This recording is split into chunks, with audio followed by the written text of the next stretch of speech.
Okay, we're going to finish up tonight with 2 Thessalonians chapter 2.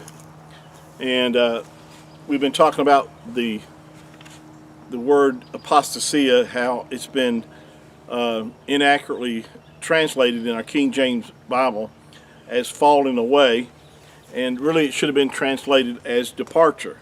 I mentioned in our previous video that the first 7 English translations of the scriptures before the King James 1611 all translated this word apostasia as departure and not falling away. And that makes all the difference in the world when you read these particular verses here in 2 Thessalonians as to understanding the timing of the rapture and when it will take place.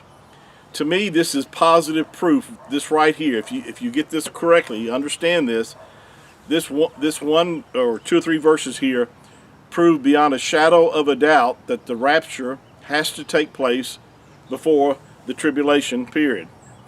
This is a pre-tribulation revelation here, if you properly understand that the word should have been translated as departure. And like I said, the first 7 English translations of the Bible translated this word that way. Why the King James departed from that, we don't know.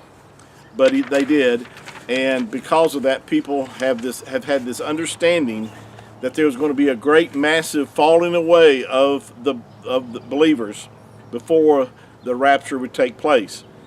And that's not correct here in that. In these verses here, it's talking about there will be a departure first. Now I want to go back here and read this verse again. Verse 3 of 2 Thessalonians chapter 2, Paul says, "Let no man deceive you." Don't let anybody deceive you. These people who try to tell you that the church is going through the tribulation and all this, don't let them deceive you. Properly seek this out. Don't just take my word for it. Do your study yourself.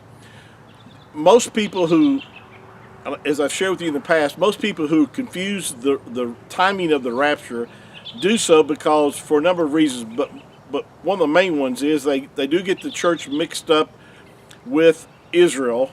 They don't see a distinct difference between them, and so there's a lot of other reasons too people get confused about the timing of the rapture. But one reason is not understanding these verses right here that we've already talked about. But when you understand here that when Paul says, "Let no man deceive you by any means, for that day," now here's the real key. You have to understand what that day is that he's talking about. See, most people interpret that day as the rapture. But he's talking about the day of Yahuwah, or the day of the Lord, which we've already talked about is the time frame of Daniel's 70th week, or the tribulation period. Now, I'm convinced of this because, excuse me, it doesn't make sense if you think that he's talking about the rapture when he says that day. Now, when I teach this, I have to explain a little bit of the sequence here as far as what I'm talking about. The rapture has to precede the day of Yahuwah because of what he's revealing here. But it also, at the same time the rapture takes place, the tribulation will begin. Now, I'm convinced of that. Now, there's no scripture that says that per se, but the Messiah, Yahushua, made reference to this when he compared his coming to the same as the days of Noah and Lot. And if you read those passages, you understand that judgment fell immediately after Noah entered the ark, and after Lot was taken away, judgment fell. So when we're taken away, judgment is going to fall. If we follow what the Messiah was comparing, he said that it would be the same as these 2 different scenarios. And we know that the tribulation period is a time of judgment. And so when you understand that, then when he says that day, you understand that day is not talking about the rapture. Because here's the problem. If you think when he says that day specifically is talking about the rapture, then you interpret there's got to come a departure first. See, the departure first has to happen before the tribulation or the day of Yahuwah can begin. That's what's being said here. Not that the rapture before the rapture happens, there's going to be a departure first. the departure is the rapture. So I hope you understand what I'm saying here.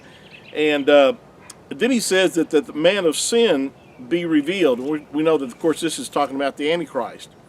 Now, the Antichrist doesn't have to be revealed before the departure takes place, but before the day of Yahuwah can begin, or the day of the Lord, the rapture has to take place first, and then the man of sin can be revealed. I hope this is helping clear up some things. This is really, to me, if you get this basic understanding of what this word apostasia means, that it really means departure and not falling away, then you can understand here that Paul is communicating to us a pre-trib rapture that was going to take place before the tribulation or the day of Yahuwah begins. Thank you for your time this evening, and we'll pick this up on our next session together. And until then, shalom.